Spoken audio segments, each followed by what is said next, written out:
Smart TV, autonomiczne odkurzacze czy inteligentne termostaty na stałe zagościły w naszych domach. Mnogość inteligentnych produktów stawia nas przed dylematem. Jak wybierać sprzęty tak, aby były jak najlepsze i nie wymagały od nas przełączania się między aplikacjami? System ApartMe dołącza do ekosystemu Home Assistant. To rozwiązanie do zarządzania inteligentnymi urządzeniami tworzone przez pasjonatów technologii smart.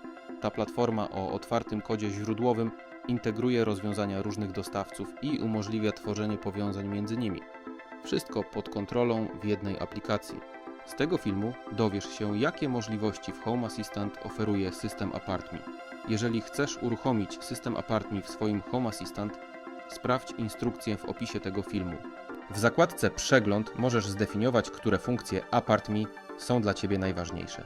W Home Assistant możesz sterować obwodami mieszkania, oświetleniem, gniazdkami i zaworem wody.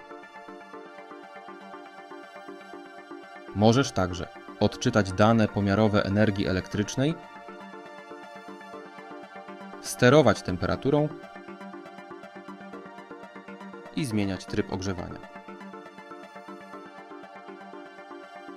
Możesz także łatwo podejrzeć historię zmian ogrzewania oraz historię wszystkich zmian dokonanych w systemie ApartMe. To jeszcze nie wszystko. Możesz połączyć ze sobą sprzęty różnych producentów z systemem ApartMe, aby tworzyć unikatowe scenariusze. A Ty z czym połączysz system ApartMe? Subskrybuj kanał ApartMe, aby być na bieżąco z nowościami i podpowiedziami.